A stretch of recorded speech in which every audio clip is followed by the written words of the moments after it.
अस्सलाम वालेकुम नाजरीन, बड़ी खबर आ गई है और बल्कि बहुत बड़ी खबर आ गई है कि चाइनीज़ प्रेसिडेंट ने अपनी फ़ौज को जंग के लिए तैयार रहने का हुक्म दे दिया। जी, मैं आपको बता रहा हूँ कि चाइनीज़ प्रेसिडेंट ने अपनी फ़ौज को जंग के लिए तैयार रहने का हुक्म दे दिया और दूसरी तरफ भारत की मईशत जो है उसके हालात 1947 से भी ज़्यादा बुरे हो गए हैं। अब मोदी को उसके अपने साबिक एक वज़ीर आज़म ने एडवाइस कर दी, लेकिन हुआ क्या, मैं आपको बताऊँ कि चाइनीज़ प्रेसिडेंट ने गोंडोंग सूबे में मिलिट्री बेस का दौरा किया और चाइनीज़ ट्रुप से कहा कि please put all minds and energy on preparing for war, यानी अपनी तमाम तवज्जो और तवानाई जंग की तैयारी के लिए अब शुरू कर दें।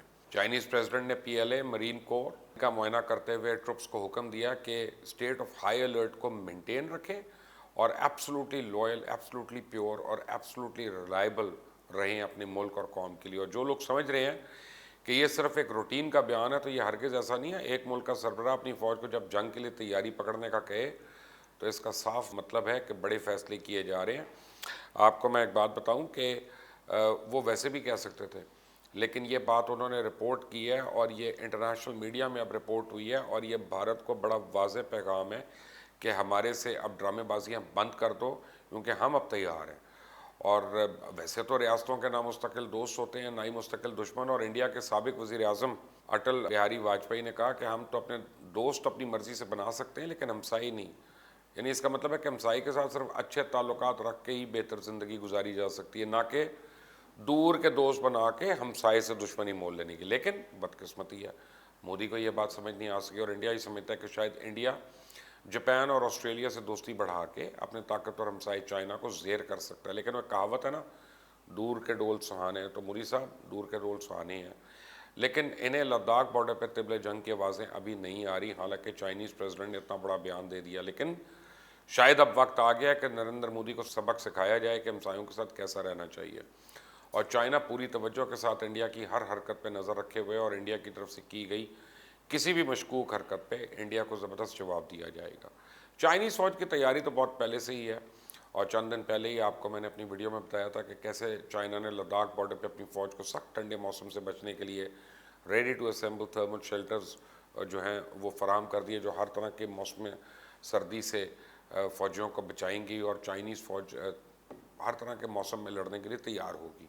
जबकि दूसरी तरफ जो ही सर्दी बढ़ेगी, इंडियन फ़ौजों की बड़ी तादाद जो है वो फ्रॉस्ट बाइट से मरने का और शिकार होने का और ज़ख्मी होने का ख़तरा है। लेकिन चाइना शायद सख्त तरीन मौसम का ही इंतज़ार कर रहा था कि जिसमें चाइना इंडिया को ऐसा ज़बरदस्त सरप्राइज़ देगा कि इंडिया संभल ही ना सके। और इंडिया अमेरिका की पुष्पनाई की वजह से चाइना के साथ दोगली पॉलिसीज़ पे अमल कर रहा है। एक तरफ इंडिया चाइना के साथ डिसंगेजमेंट की बात करता है, फिर अगले ही दिन इंडिया का union defence minister Rajnath Singh Ladakh और अरुणाचल प्रदेश में चाइना को प्रवोक करने के लिए लद्दाख और अरुणाचल प्रदेश में फ़ौजी मकासद के लिए तामीर की गई पुलों की इनाग्रेशन के लिए पहुंच जाता है। इंडिया मुसलसल बॉर्डर के नज़दीक इंफ्रास्ट्रक्चर और फ़ौजियों की तादाद बढ़ाने में लगा हुआ है और चाइना इस तनाज़े की बुनियादी वजह करार देता है, क्योंकि चाइना लद्दाख और अरुणाचल प्रदेश को इंडिया का हिस्सा मानता ही नहीं। अब इंडिया भी शोर मचा रहा है कि चाइना भी अपने बॉर्डर पे 1950 से इंफ्रास्ट्रक्चर तामीर कर रहा है, इसमें कोई शक नहीं। फ़र्क इतना है कि इंडिया डिस्प्यूटेड टेरिटरी में सब कुछ कर रहा है, जैसे चाइना गैर कानूनी करार देता है। और अब इंडिया की इंटेंशन जो नज़र आ रही हैं और जो नरेंद्र मोदी को उसके गुरु और चेले समझा रहे हैं, वो ये कि इंडिया के दो ही ऑप्शन हैं। पहला ऑप्शन तो है लिमिटेड वॉर, और ये ऑप्शन है, इसको देखा जाए तो नरेंद्र मोदी को ये समझाया जा रहा है कि इससे शायद इंडिया खोए हुए इलाके भी वापस मिल जाएंगे और चाइना को भी वापस भेज दिया जाएगा। लेकिन ये कहने की बातें हैं। हकीकत में अगर इंडिया और चाइना की जंग हुई तो चाइना इस कैपेसिटी में है कि वो सब सेक्टर नॉर्थ और सियाचिन ग्लेशियर के लिंक पर कब्जा कर ले, और अगर चाइना ऐसा करने में कामयाब हो जाता है तो इंडिया के लिए इतनी बड़ी शिकस्त फाश होगी, नरेंद्र मोदी और इंडिया दोनों शायद बर्दाश्त ना कर सके। और फिर जब एक बार जंग छिड़ गई तो ये लद्दाख तक कहाँ रहेगी, ये किसने कह दिया। लेकिन मोदी को इस बात पे कायल किया जा रहा है कि चाइना के साथ लिमिटेड वॉर हो जाए, और अमेरिका भी इंडिया को इस हवाले से पूरी शय दे रहा है और हम भी दुआ करते हैं कि हो जाए। खुद इंडिया के कुछ पंडितों ने कारगिल की जंग के दौरान हिसाब लगाया था कि अगर इंडिया की पाकिस्तान से 1000 घंटे की जंग हुई तो इस पर इंडिया के करीबन 30,000 करोड़ खर्च होंगे, जिससे इंडिया 10 साल पीछे चला जाएगा। लेकिन ये तखमीना भी 1971 की जंग को बुनियाद बना के लगाया गया था। अब आप खुद सोचें, अगर इंडिया की चाइना के साथ जंग छिड़ती है तो इंडिया का क्या हाल होगा, जिसकी मीशत पहले ही तबाह हाल है। हकीकत यह है कि इंडिया की मीशत इतनी तेज़ी से गिरावट का शिकार है कि ऐसा लगता है कि नरेंद्र मोदी और हिंदुत्व इसका घर वापसी का नारा शायद इंडिया की मईशत के लिए था, क्योंकि इंडिया की मईशत को आज़ादी से पहले भी ज़्यादा गिरावट का खतरा है।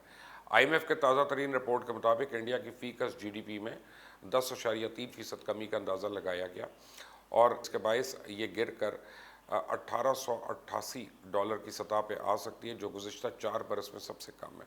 इंडिया में रवा माली साल के पहले हिस्से में IMF ने 5.2% कमी का ऐलान किया, लेकिन इसने अपने ताज़ा तरीन एस्टिमेट में इसे बढ़ाकर कमी को 10.3% कर दिया, जो कि 1947 में मुल्क के वजूद के आने के बाद किसी माली साल में सबसे बड़ी गिरावट है।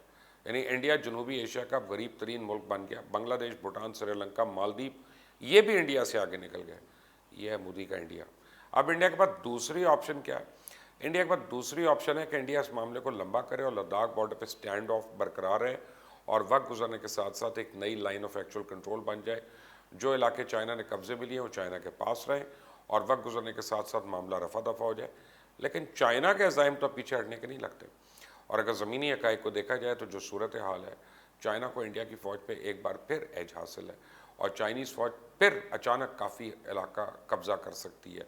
जैसा चाइनीज़ प्रेसिडेंट ने चाइनीज़ फ़ौज को जंग के लिए तैयार रहने का कहा है, लगता है इन्हीं सर्दियों में फिर से कोई बड़ा वाक़या रोनमा हो सकता है और इस बार शायद लातों के भूत बातों से ना माने और आगे निकल जाए बात।